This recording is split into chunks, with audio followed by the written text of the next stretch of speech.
Breaking news mga kababayan, nako po Anticlear, nawala yung angas, nawala yung yabang. Tila mukhang nalugi, mukhang nalanta, mukhang nalosyang ang itsura. Pinaluhod mga kababayan ng Korte Suprema. Di ba mga kababayan, pagka sinasabi ng taong bayan na mag magpa-drug test si BBM, magpa-hair follicle test, sinasabi niya hindi pwede. Sinasabi lang ng mga DDS yan. Sinasabi lang ng mga basher yan, paninirang puri. Sino kayo para utusan ng Pangulo? Pero ngayon mga kababayan, breaking news tayo. Korte Suprema. Binira ang palasyo. Binira si BBM. Ito po, sasagot ka o mananagot ka. Korte Suprema, tinaningan si BBM ng 10 araw para sumagot sa issue ng droga at estado ng kalusugan. Nako mga kababayan, matindi pong pasabog ito. Ipakita natin yung video. Paano nanlumo? Paano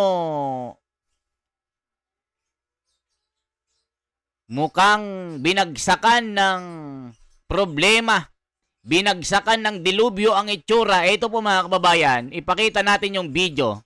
Ito intro muna tayo para maganda. Ito po. Bago ko ipakita yung full video natin. Nakakatawa sa Anticlear. Malungkot ang muka ng ating mahal na Anticlear. Tunghayan kung bakit. Tila na knockout ni Manny. Mukhang nangiwi ang itsura. Ito po. Kung utos po ng Supreme Court yan, ay gagampan na lang po at gagawa po ng comment. Morning, ma'am. Ma'am, other matter lang po. May we get Malacanang's reaction on the directive of the Supreme Court for the President to comment on the petition seeking the disclosure of his medical examination report, including po yung hair follicle test? Kung utos po ng Supreme Court yan, ay gagampan na lang po at gagawa po ng comment.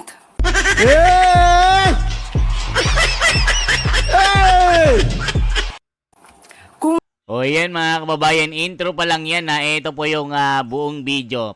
Panoorin po natin, mukhang luging-lugi, mukhang hindi na mautangan, at tila mukhang sinisingil ng Bombay ang itsura. Mga kababayan ko, ito po.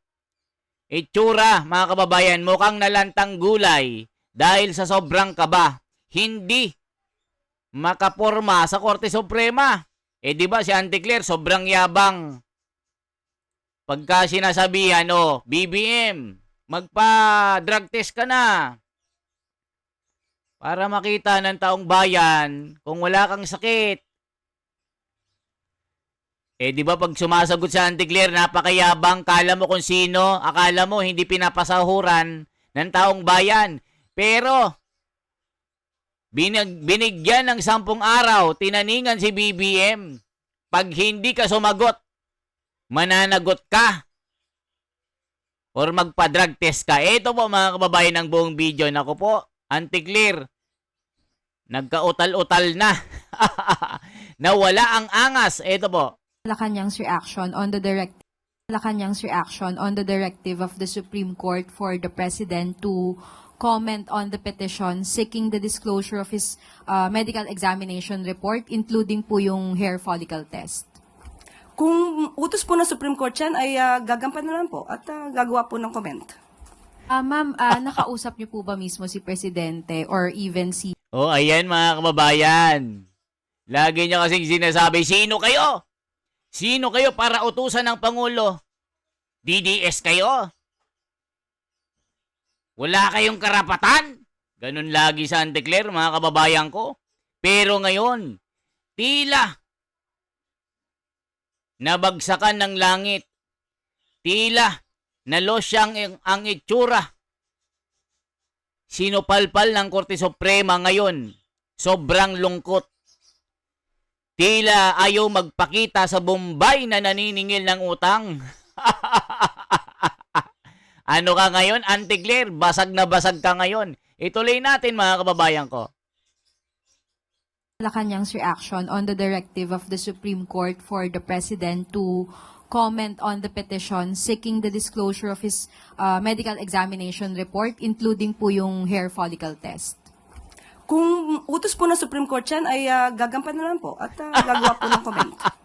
Ma'am, nakausap niyo po ba mismo si Presidente or even si Chief Presidential Legal Counsel, Annalisa Logan, regarding this? Kung ano po kaya yung magiging nilalaman ng response po Kapag ka nagsumindi po, ibibigay po namin sa inyo.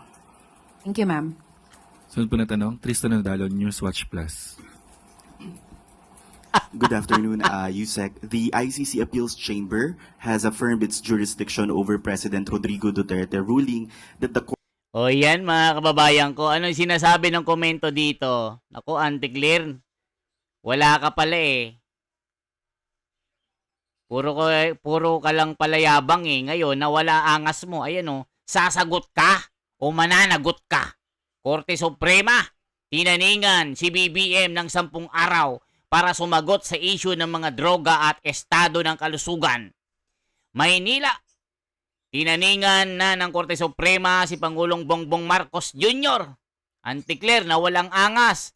Dati sobrang angas at yabang. Pero ngayon, sumagot sa na walang angas.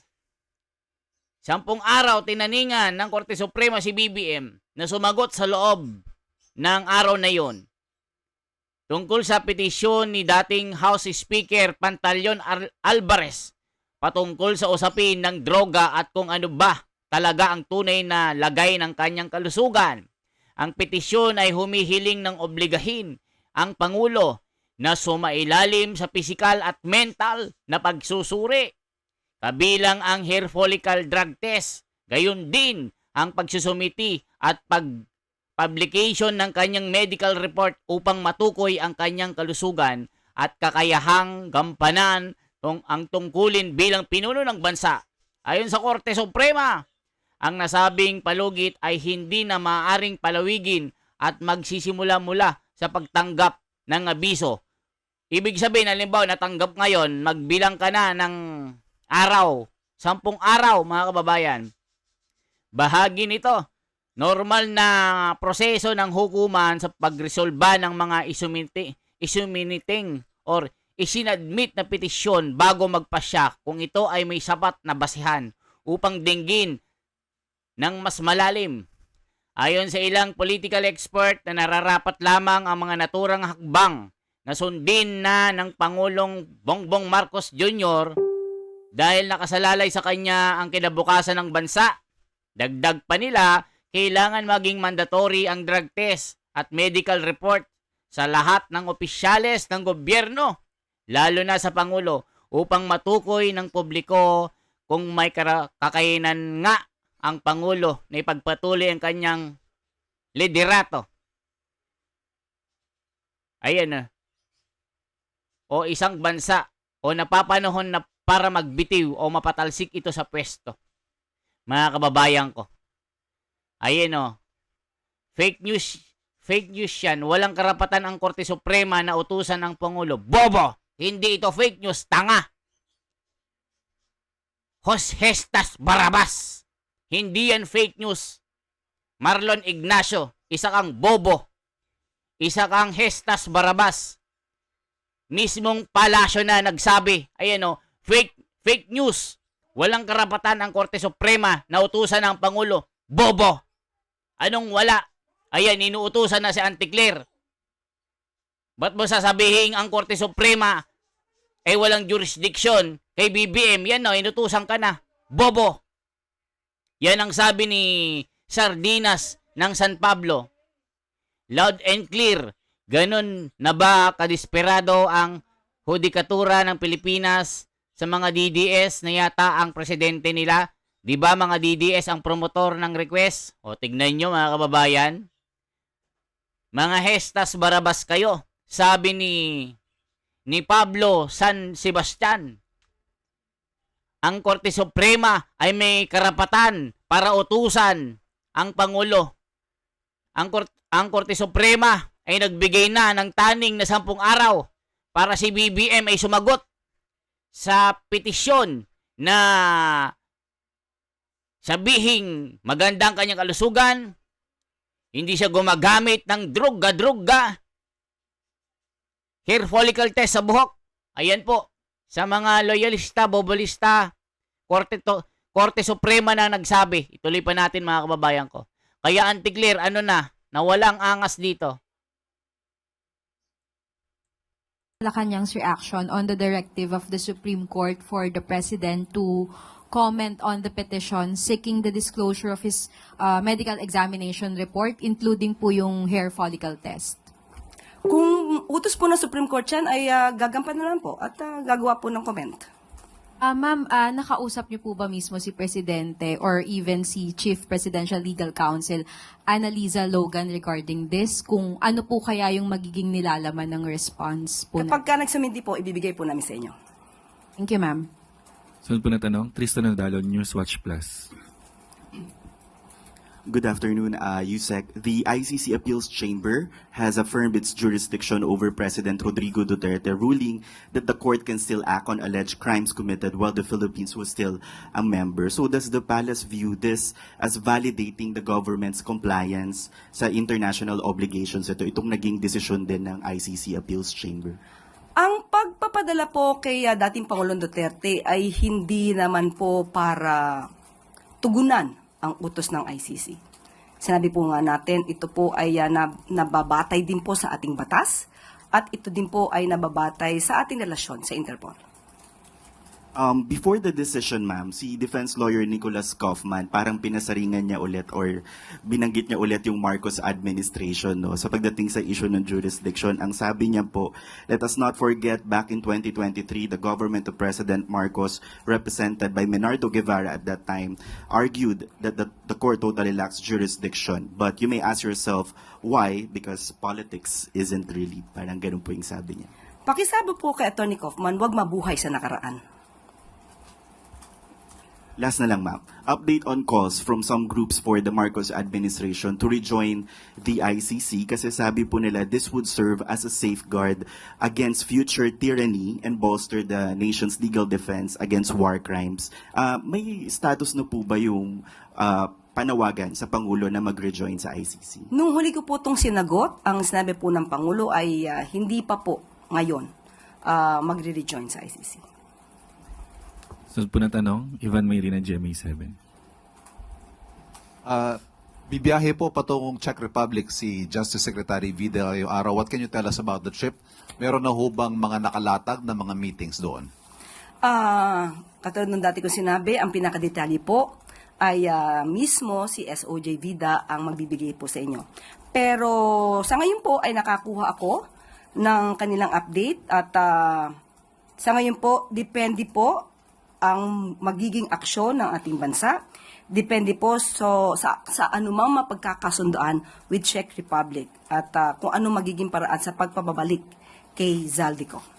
How confident is the administration that former Congressman Zaldico will be brought back to the country after this trip by Secretary Vida? Kung Pilipinas lamang po ang pag-uusapan natin, definitely confident po tayo. Since meron pong ibang bansa na involved dito, so let us just hope na maibalik agad si Zaldico. Pero mga kababayan, mismong yung sekretary yata, yung lalaki na tagapagsalita ng DOJ, sinasabi na ito, nabasa ko lang mga kababayan na disclaimer, nabasa natin sa social media na tila itong pagkakaaresto kay Zaldico walang katotohanan. Ito, basahin natin para malaman nyo. Ano sinasabi po mga kababayan ko? Ito, sabi dito. Nasaan na yung balita? Tila walang katotohanan ito mga kababayan ko. Balikan natin yan ha. O, sabi dito, ay mga loyalista gusto nilang gawing Prime Minister si BBM. Wow! Grabe, Prime Minister. tapos na siya magpa-drug test noon pa, si Pangulo BBM, wala kayong magagawa pag Korte Suprema ang nagsabi, dapat yung present, hindi yung noon ang pinag-uusapan. Good, dapat noon pa ginawa niya kay Bongbong Marcos yan. O anong may content lang, ay kayo na ang bahala mga kababayan ko. Ayan o, breaking news, sasagot ka o mananagot ka. Korte Suprema, tinaningan si BBM ng 10 araw para sumagot sa issue ng droga at estado ng kalusugan. Hindi yan fake news, mga tanso. Makinig kayo. Ayan si Auntie Claire na nagsasabi dito. Gagawin nyo pa akong fake news. Mga hestas barabas. O ito po, pakinggan natin. Kung utos po ng Supreme Court yan, ay gagampan na lang po at gagawa po ng comment. Morning, ma'am. Ma'am, other matter lang po. May we get Malacanang's reaction on the directive of the Supreme Court for the President to comment on the petition seeking the disclosure of his medical examination report, including po yung hair follicle test? Kung utos po ng Supreme Court yan, ay gagampan na lang po at gagawa po ng comment.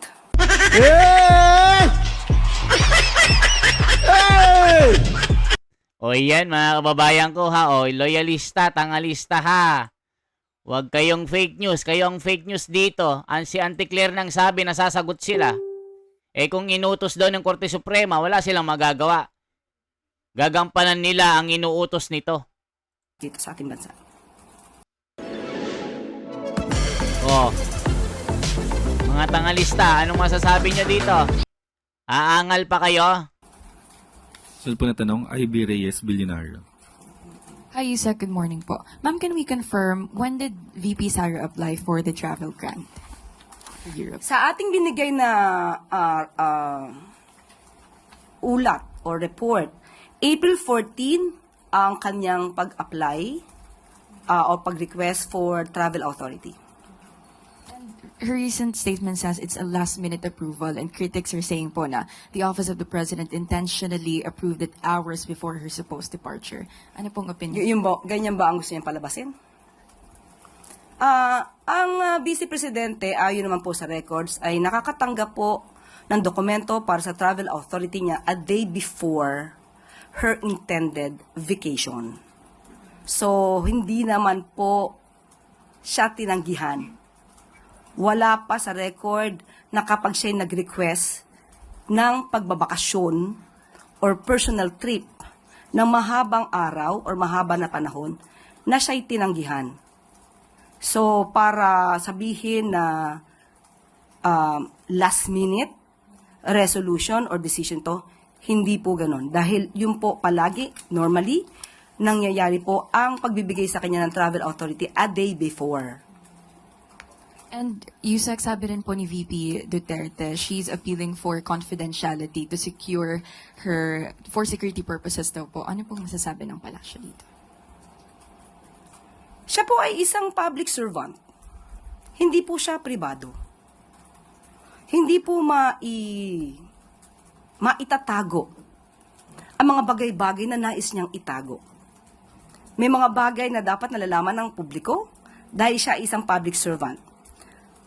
O yan mga kababayan, tila itong si Auntie Claire nagkakasalo-salungat yung kanyang sinasabi.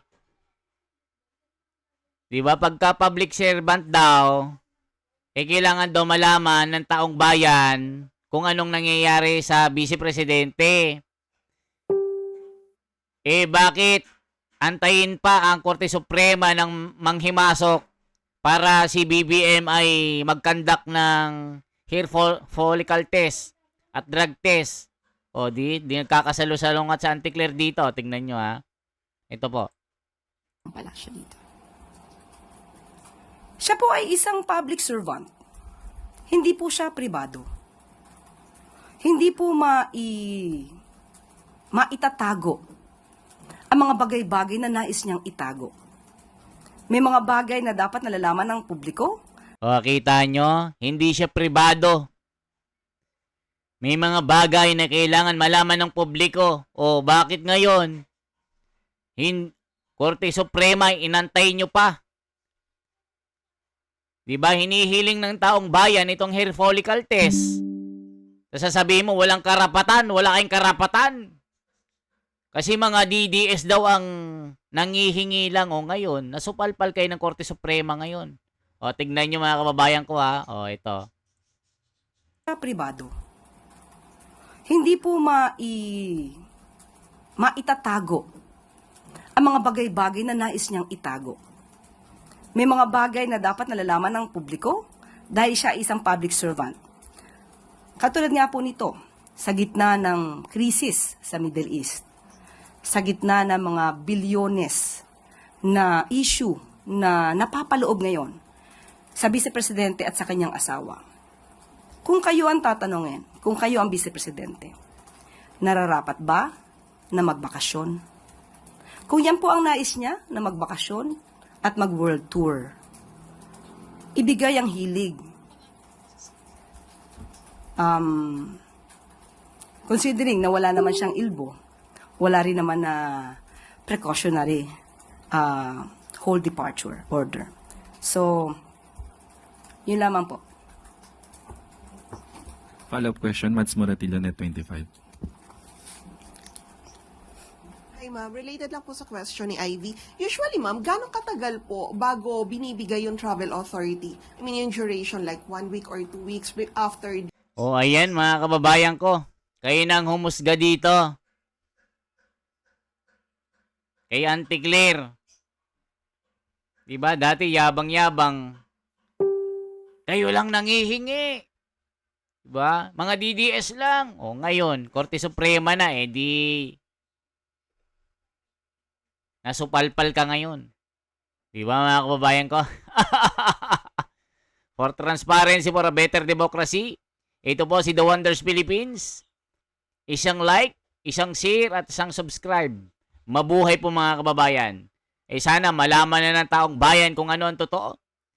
Dito, sa kalusugan ng Pangulo. Para mawala ng issue, di ba? Kasi lagi sinasabi, walang sakit ang Pangulo. Kung wala, di wala, di mas maganda. Sino ba namang may gusto na may sakit ang Pangulo? Di ba? Due to public demand.